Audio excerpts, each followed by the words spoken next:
Welcome friend. आज हम लोग बात करेंगे ऑपरेशन पराक्रम के बारे में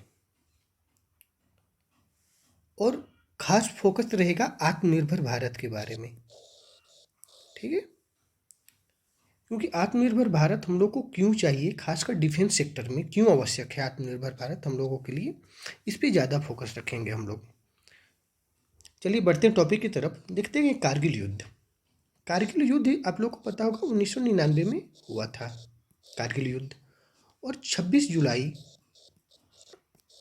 1999 को हम लोग कारगिल युद्ध जीत लिए थे। इसलिए 26 जनवरी को हम लोग विजय दिवस मनाते हैं। क्या मनाते हैं हम लोग? विजय दिवस। याद रखिएगा आप लोग, अक्सर एग्जामों में पूछा जाता है कि विजय दिवस कब मनाया जाता है? 26 जुलाई को मनाया जाता है। ठीक, अब इसी कारगिल युद्ध एक प्रॉपर युद्ध थी। ठीक है, पाकिस्तान के साथ हुई थी। इसमें क्या हुआ, अपने 562 जवान शहीद हो गए। ठीक, और घायल जवानों की संख्या थी 1363 जवान घायल थे। अब कारगिल युद्ध के तुरंत बाद होता क्या है, ऑपरेशन पराक्रम क्यों लॉन्च होता है, ये हम लोग देख लेते हैं। कारगिल युद्ध के तुरंत बाद 13 दिसंबर 2001 को पार्लियामेंट पे हमला हो जाता है, यानी अपनी संसद भवन पे हमला हो जाता है। संसद भवन पे हमला होता है। ये हमला करता कौन है? लश्कर तैयबा के आतंकवादियों द्वारा ये हमला हो जाता है। और किसी भी देश का पार्लियामेंट पे हमला हो जाना ये बहुत ही शर्म की बात है। जो अपने देश की पार्लियामेंट है, हम लोग की लोकतंत्र की मंदिर है, वो उस पे हमला हो गया। इससे क्या हुआ कि देश में बहुत रोष थी, बहुत नाराजगी थी, बहुत गुस्सा था। भारत को इसका जवाब देना बहुत ही जरूरी था। एक तो भारत पाकिस्तान के बीच ऐसे ही कारगिल युद्ध के लेके उस समय माहौल गर्म था। दूसरी, ये संसद भवन पे हमला हो गया 13 दिसंबर को।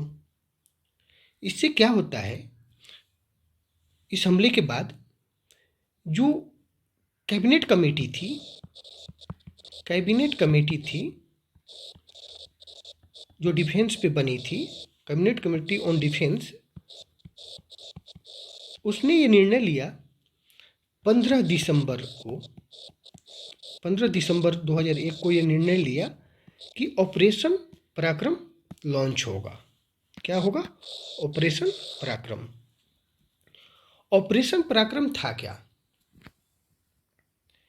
ये 1971 के बाद 1971 में जो युद्ध हुई थी भारत पाकिस्तान के बीच, उसके बाद का ये सबसे बड़ा मिलिट्री मोबिलाइजेशन था।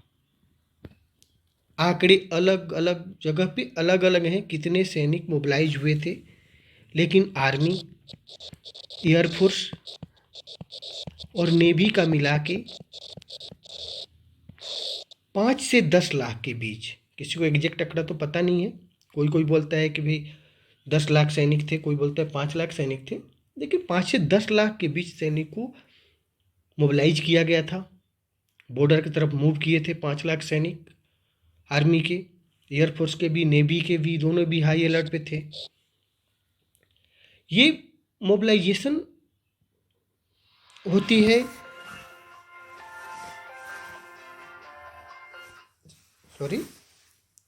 ये मोबिलाइजेशन 3 जनवरी 2002 को पूरा होती है और 16 अक्टूबर 2002 तक सैनिक बॉर्डर पे रहते हैं। इस बीच होता क्या है कि युद्ध तो नहीं होता है। युद्ध नहीं होने का उसमें बहुत कारण था। अगर भारत चाहता तो उसमें जो एलओसी था वो क्रॉस कर सकता था, क्योंकि जो सेंटिमेंट थे,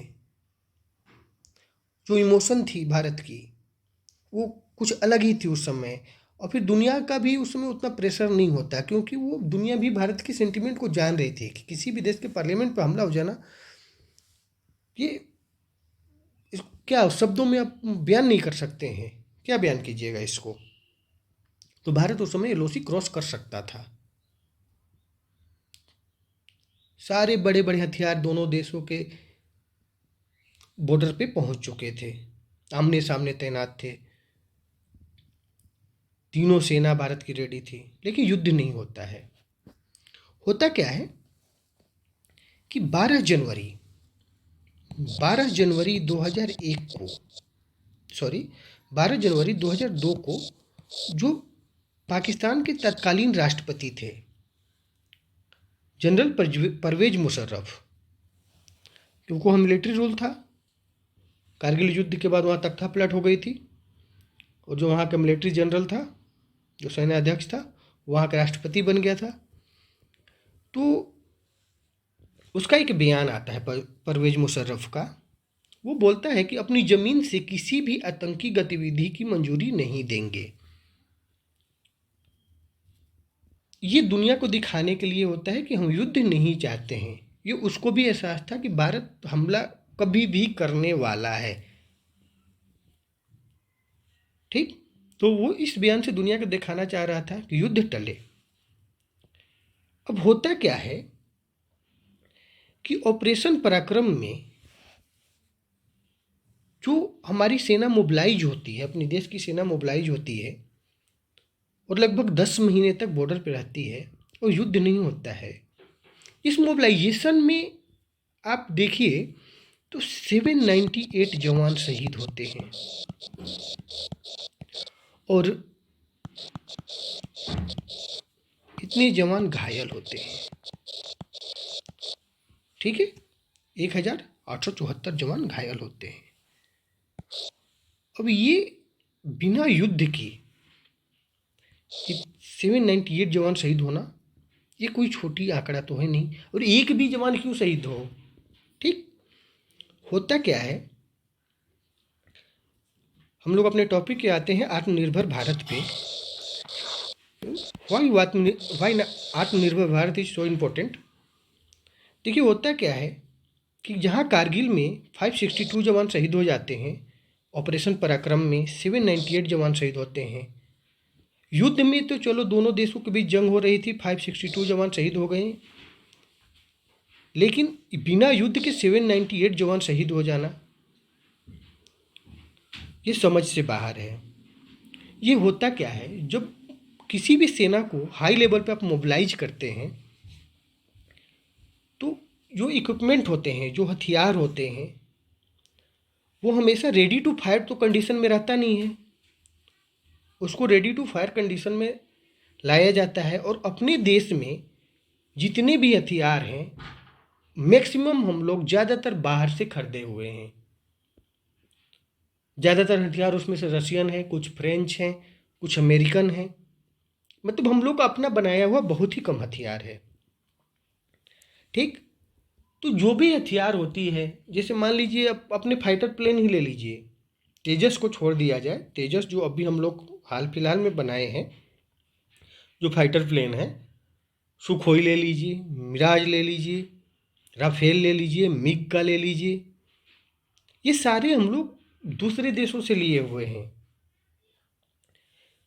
तो होता क्या है कि जो हम लोग दूसरे देशों से हथियार लेते हैं उसको ऑपरेट करना और सारे सैनिकों को ट्रेनिंग करना कि इसका कैसे ऑपरेट करना है, यह आसान नहीं होता है। इतने बड़ी सेना को फुल फ्लैश बाहर का हथियार देके उसको ट्रेंड करना। होता क्या है, कभी कभी जो हथियार है वो मिस फायर भी होती है, उसमें कुछ जवान शहीद हो जाते हैं, फिर यहाँ से वहाँ शिफ्ट होने में एक्सीडेंट भी होती है। तो इसमें जो जवान शहीद होते हैं,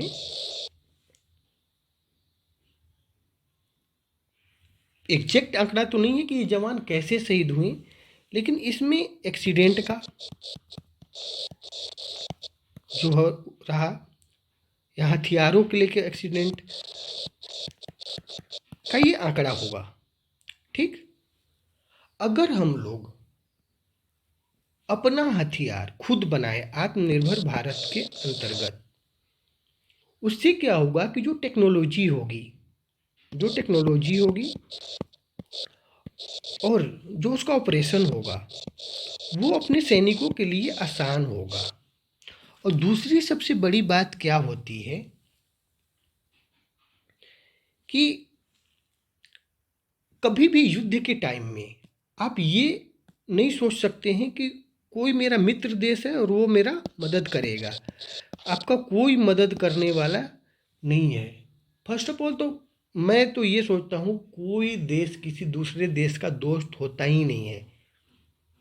देश जो चलते हैं वो म्यूचुअल बेनिफिट पे चलते हैं। एक दूसरे के फायदा को देख के देश चलता है। ठीक है। आज आप अगर हिस्ट्री में जाओगे तो 1971 के आसपास के कंडीशन को आप देखिए। जब भारत पाकिस्तान युद्ध चल रहा था उसमें यूएसए का, ब्रिटेन का क्या रवैया था भारत के खिलाफ। वो किस तरीका से पाकिस्तान को मदद कर रहे थे। लेकिन आज की कंडीशन क्या है। ठीक है। आज हम लोग पास फॉरेन रिजर्व जो पड़ा हुआ है, जो विदेशी मुद्रा भंडार है पड़ा हुआ है, हम लोग किसी से पैसा देखा हथियार ले लेते हैं। हम लोग की इकोनॉमी बूम पे है, दुनिया की 5वीं बड़ी इकोनॉमी है, हम लोग ग्रो कर रहे हैं।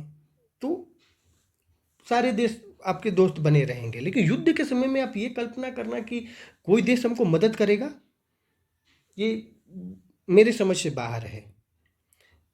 इसलिए मेरा क्या सोच है, आप अपना भी राय दीजिएगा कि कम से कम डिफेंस में आत्मनिर्भर होना बहुत ज़रूरी है।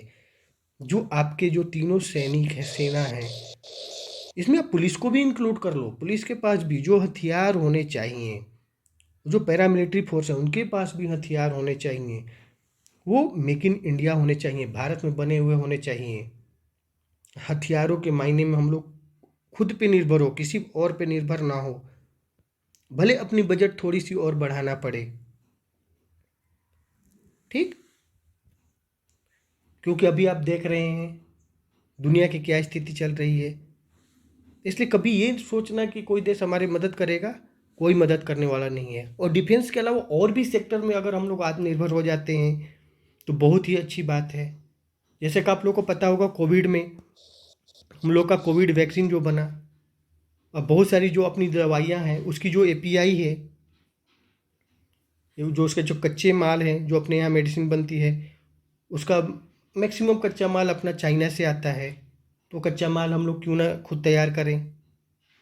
ठीक। आत्मनिर्भर क्यों होना ज़रूरी है ये हम लोग समझने की कोशिश की। आप लोग भी राय दीजिएगा इसके बारे में क्यों, कमेंट में राय दीजिएगा क्यों आत्मनिर्भर हम लोग के ज़रूरी है।